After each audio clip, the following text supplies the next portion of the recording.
Mesdames et messieurs, assalamu alaikum wa rahmatullahi wa barakatuh. Que la paix, bénédiction et la miséricorde d'Allah soient sur vous tous. Je suis encore une fois très ravi de vous rencontrer dans cette émission tout à fait spéciale, plutôt dans ce jardin des paradis qui représente ou qui sont représentés par la cercle d'invocation d'Allah. Et bien sûr, bon Ramadan à toutes et à tous, bon Sha'ban même à toutes et à tous. Nous sommes actuellement dans un temps tout à fait sacré. Pourquoi? C'est ce qu'on va savoir pendant cette édition à travers les explications de notre invité, docteur Sami Mandour, le grand professeur à l'université de l'Azhar, qui va nous parler un peu plus de ces bénédictions accordées de la part d'Allah pendant les 2 mois. Sha'ban, Ramadan, mais justement, on va parler un peu plus.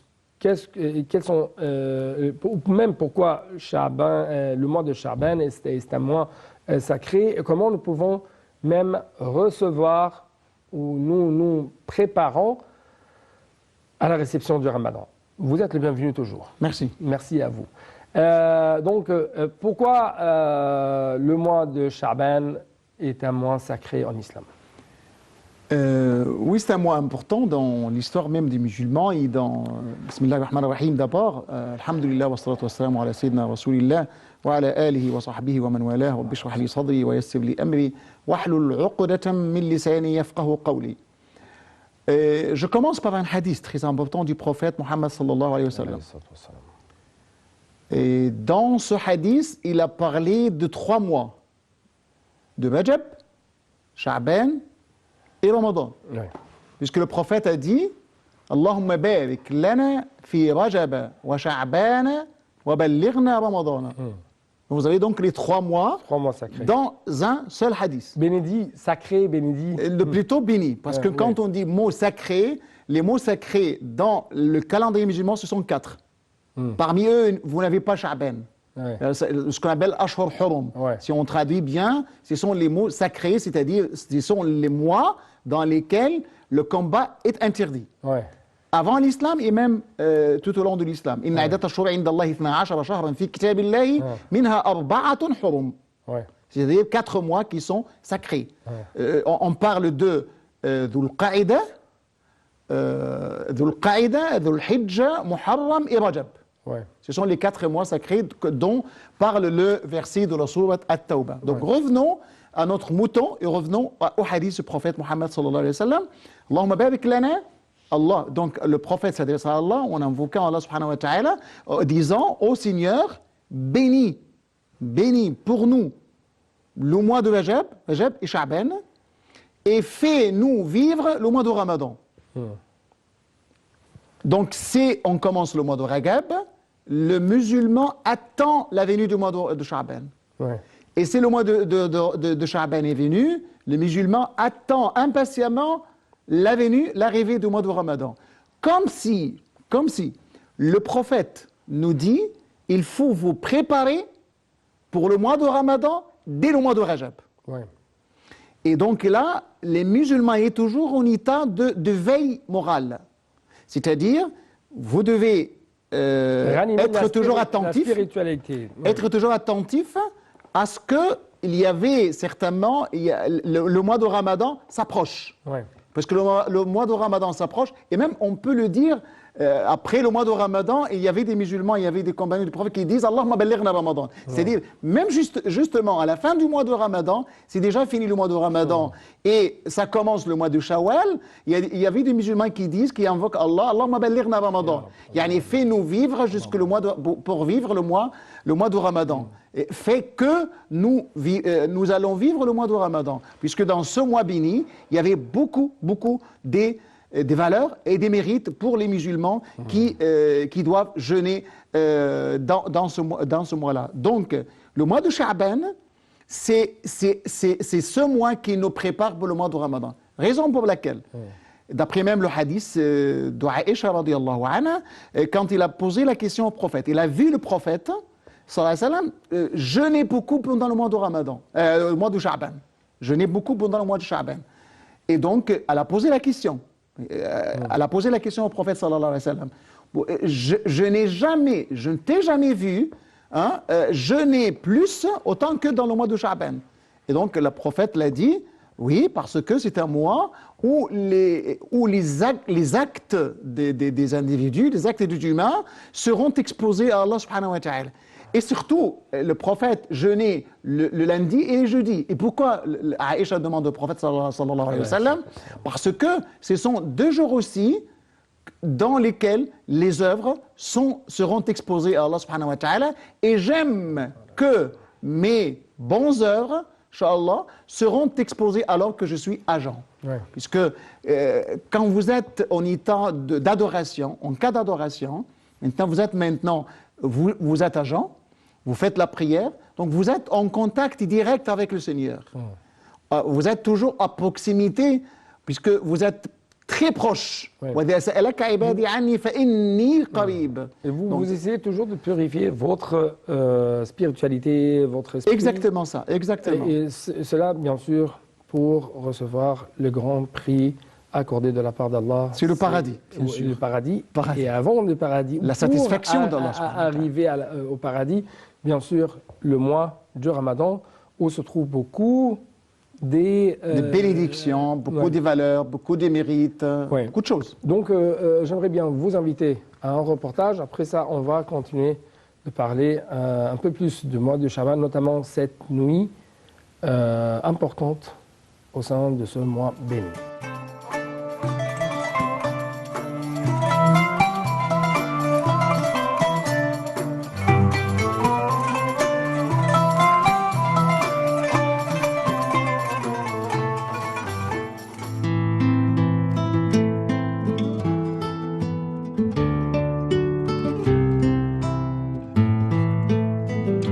Sha'ban est le 8e mois du calendrier musulman.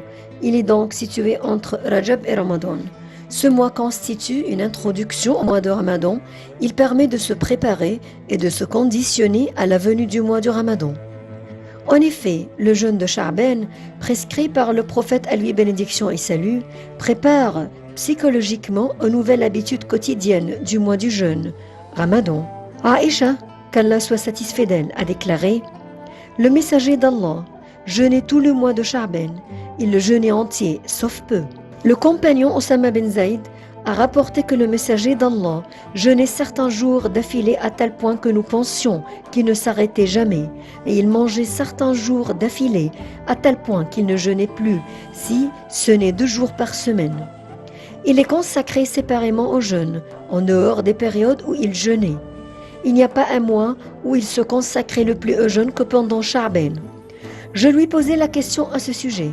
Cher messager d'Allah, tu te consacres au jeûne à tel point que tu ne le romps pratiquement plus. Et tu interromps le jeûne à tel point que tu ne t'y consacres pratiquement plus. Si ce n'est que 2 jours, tu consacres supérément au jeûne en dehors des périodes où tu jeûnes. Quels sont ces 2 jours? Demanda-t-il. Le lundi et le jeudi, lui répondis-je. Au cours de ces 10 jours, les œuvres sont exposées au Seigneur de l'univers, et j'aime être en état de jeûne lorsque mes œuvres lui sont exposées. Je ne te vois pas autant jeûner les autres mois que pendant celui de Sha'ban. Le messager d'Allah répondit que les jeunes oublient ce mois qui se trouve entre Rajab et Ramadan. C'est pourtant le mois au cours duquel les œuvres montent vers le Seigneur de l'univers, et j'aime être en état de jeûne lorsque mes œuvres lui sont montées.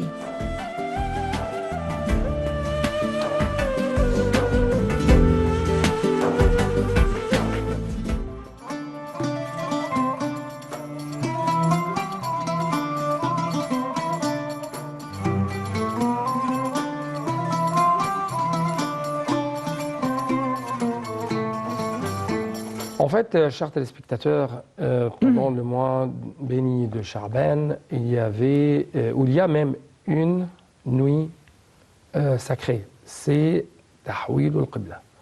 Et en même temps, il y a c'est cette nuit où pendant le mois, j'aimerais bien avoir plus d'explications. Pendant tous les mois de Sha'ban, les œuvres des musulmans sont exposées à Allah, ou pendant cette nuit, les œuvres des musulmans sont exposé à Allah. Pendant tout le mois, exactement. Pendant tout le mois. Parce qu'il n'y a pas une sacralité particulière à une nuit particulière dans le mois de Sha'ban. Il y avait même, vous savez, il y avait même des hadiths qui parlent de la nuit du mi-Sha'ban et des mérites. Mais il y avait quand même des hadiths authentiques et des hadiths qui parlent du mérite du mois de Sha'ban en général.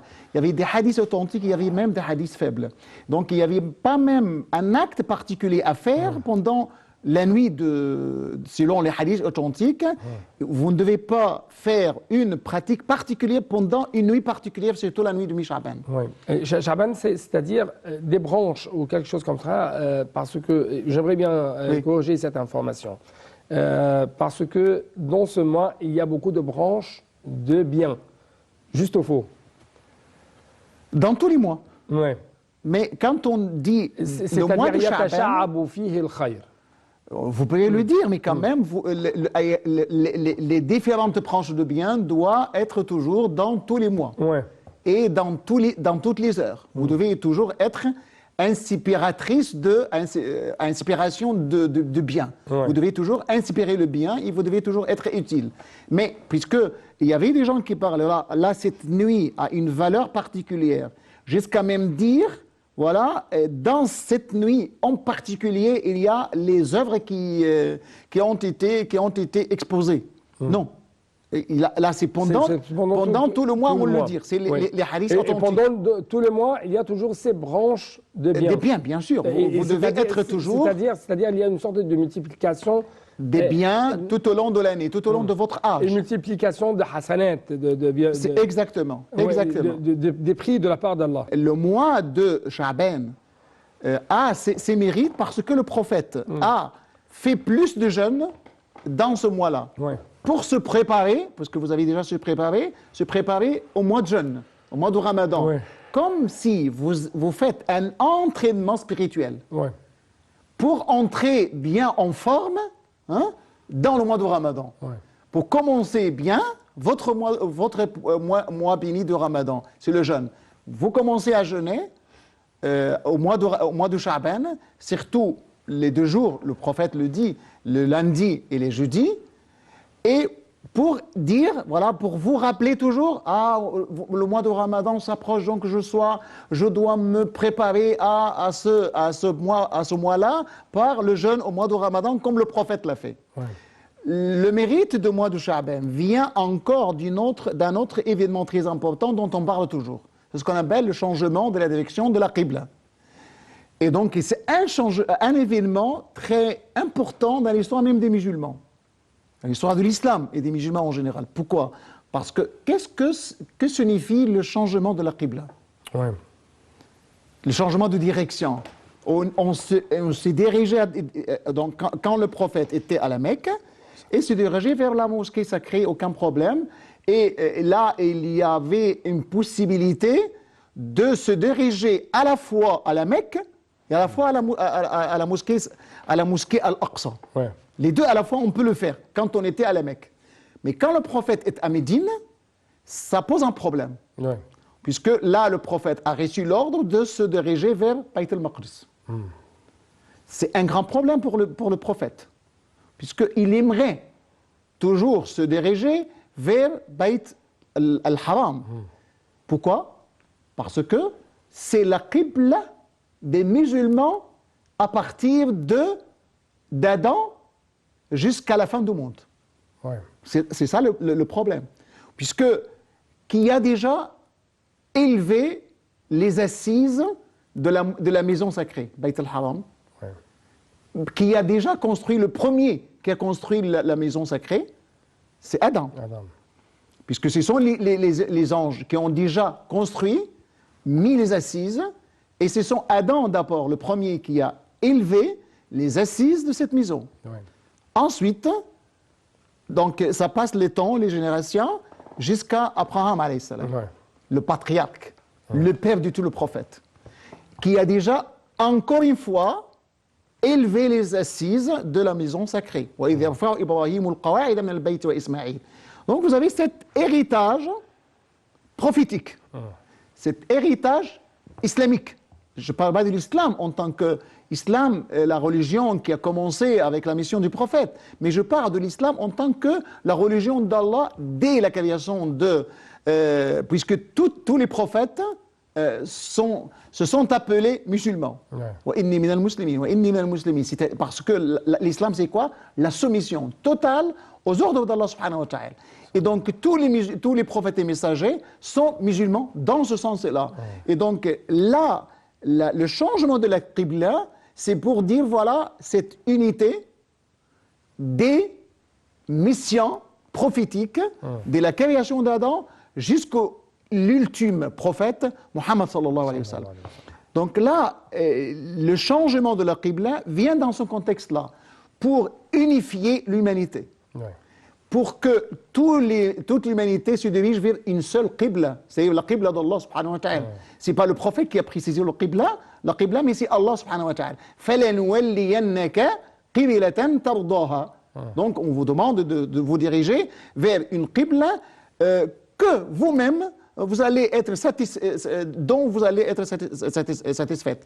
Et donc là, dans ce contexte-là, le Coran a dit, quand le Coran a lancé ce changement, il y avait un problème, puisque le prophète était à Médine. Après, comme le disent les hadiths, après 16 mois ou 17 mois de l'émigration du prophète Mohammed sallallahu alayhi wa sallam. Donc le prophète a passé 16 ou 17 mois en se dirigeant vers Bayt al-Maqdis. Et donc le Coran le dit, avant même l'institution de la qibla. Le Coran le dit.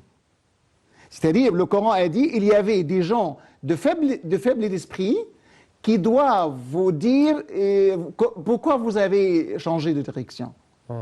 Donc là, donc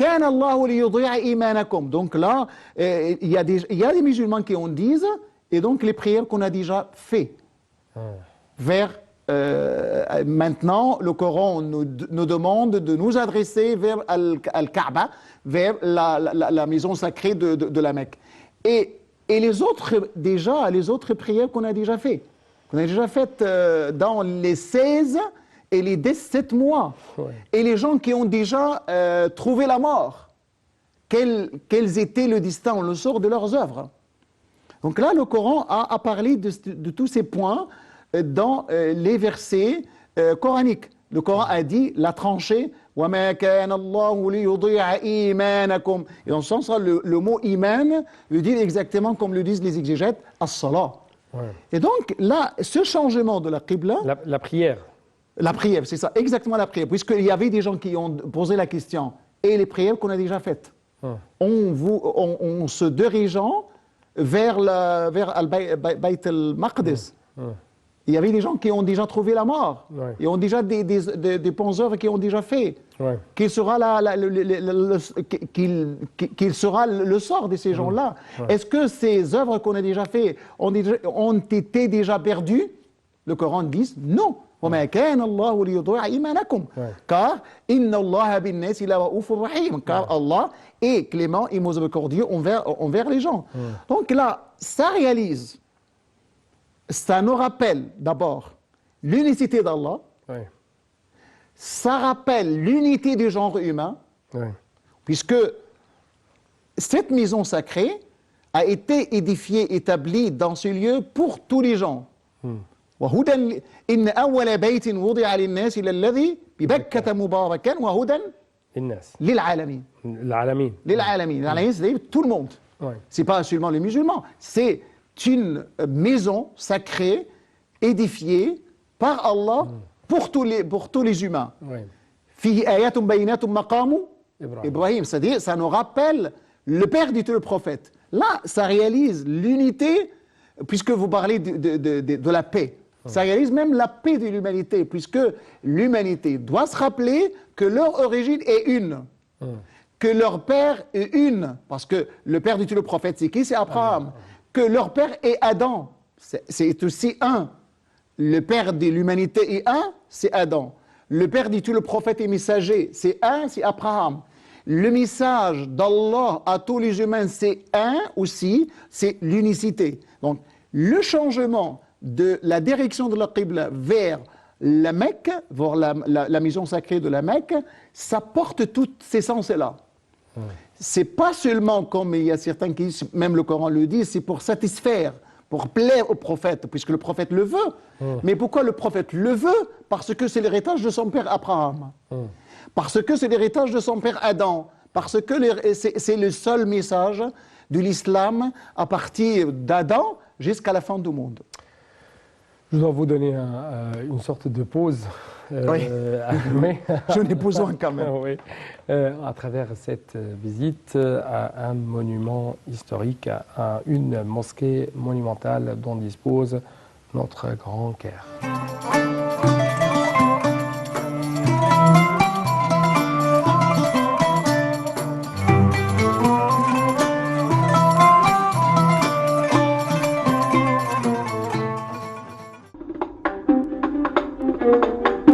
Lorsque le commandant des troupes fatimides, Jawhar al-Saqili, fut envoyé par le calife Al-Mu'izz al-Din pour conquérir l'Égypte, il entreprit la construction du Caire et y fonda la mosquée d'Al-Azhar en 969. La construction de la mosquée s'étendit sur 2 ans. La mosquée d'Al-Azhar ouvrit ses portes pour la première fois en 972.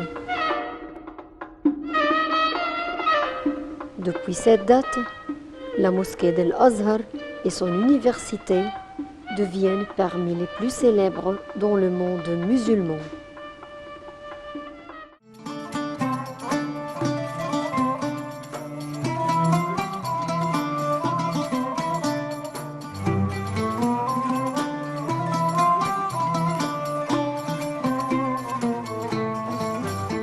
Donc, dans cette dernière partie de notre émission, justement, nous devons parler très rapidement comment nous pouvons recevoir, accueillir cette bonne invitée, cet invité honorable, le mois béni du Ramadan. Oui, bismillahir rahmanir rahim. شهر رمضان الذي أنزل فيه القرآن هدى للناس وبينات من الهدى والفرقان. Pourquoi j'ai commencé par ce verset-là? Pour montrer l'importance catégorique du mois de Ramadan chez les musulmans en général, au islam et chez les musulmans. Puisque Shahr Ramadan, ce n'est pas uniquement le mois de jeûne. Ouais. C'est aussi le mois du Coran. Ouais. C'est le mois durant lequel, désolé, le Coran fut révélé. Ah. Quelqu'un qui pourrait poser la question, est-ce que tout le Coran fut révélé dans le mois du Coran? Oui. Vraiment? Oui, intégralement. Donc vous avez étonné. Et donc là, j'essaye de vous donner certaines explications. Ouais. Parce qu'il y avait 2 descentes du Coran. Ouais. Une descente primaire, 2 révélations. Et une révision. Oui, c'est ça, exactement. Il y avait une révélation en tout. Le Coran fut révélé en tout, c'est-à-dire fut descendu en tout du ciel vers de haut, de la tablette gardée, Al-Lawh al-Mahfouz, conservée, jusqu'au dernier ciel, le premier ciel, c'est-à-dire le ciel qui est proche de la terre. Ouais. Et donc là, c'est la première descente du Coran. Cette première descente du Coran a eu lieu dans le mois de Ramadan. Et surtout dans la nuit de l'Ista, la nuit d'Al-Qadr. Ouais. Le Coran le dit. Inna anzalnahu fi laylatin mubarakatin inna kunna mundhiri. Parce qu'il y avait quand même des gens qui disent cette nuit, c'est la nuit de mi de Sha'ban. Non. L'explication, la vraie explication, c'est que c'est durant cette nuit que le Coran a été fait descendre pour la première fois de la table gardée à Al-Lawh al-Mahfouz qui est aussi au 7e ciel, auprès d'Allah subhanahu wa ta'ala, au premier ciel, au ciel qui est proche de la terre. Et ensuite, tout au long de 23 ans, il y avait la révélation graduelle, progressive, fragmentaire du Coran. Donc il y a tout le Coran, il y a ensuite, durant les 23 années de la mission du prophète Mohammed sallallahu alayhi wa sallam, il y avait la graduation, il y avait des versets qui ont été révélés au fur et à mesure jusqu'à dernier verset d'après la plupart des exégètes. Voilà, donc c'est la fin. Donc là, c'est le Coran. Donc la valeur du mois de Ramadan vient de ce fait-là. Oui. De fait que c'est dans ce mois que le Coran a été révélé. Révélé pour la première fois tout à la fois, et ensuite, durant la mission de prophète, on a vu le Coran faire descendre sur le prophète Mohammed sallallahu alayhi wa sallam à travers les différentes circonstances pour les musulmans et pour le prophète Mohammed sallallahu alayhi wa sallam. Donc là, c'est première chose. Deuxième chose, puisque ce mois aussi, quand le Coran dit شهر رمضان الذي أنزل فيه القرآن هدى للناس وبينات من الهدى والفرقان فمن شهد منكم الشهر فليصم. Donc c'est là qui témoigne la présence du mois, du croissant, du hilal, donc qu'il jeûne. La deuxième chose est que c'est dans ce mois qu'on observe l'un des piliers de l'islam, le jeûne, puisque l'islam, comme on le connaît tous, le hadith, l'islam est basé sur 5 piliers. Et l'un de ces 5 piliers, c'est quoi? C'est le jeûne. Donc, c'est dans ce mois qu'on observe un pilier de l'islam, tout un pilier, des 5. Imaginez que l'islam est 5 piliers, et donc c'est dans ce mois qu'on accomplisse, qu'on observe ce pilier. Donc là, c'est la première chose. Deuxième chose, le Coran pour nous, c'est la vie, la constitution. C'est notre vie spirituelle, c'est notre vie. Donc si on commence à lire le Coran, on parle à Allah subhanahu wa ta'ala, on est toujours en contact avec Allah subhanahu wa ta'ala. Donc là, c'est le Coran. Puisque les deux choses à la fois donnent cette valeur importante au mois de Ramadan. Donc nous, en tant que musulmans, nous devons se préparer, comme nous avons déjà dit. Nous devons nous préparer à travers le mois de Sha'ban, puisque on commence à jeûner plus dans le mois de Sha'ban. Et deuxième chose, on commence première chose, à nous repentir. Donc réaliser le repentir.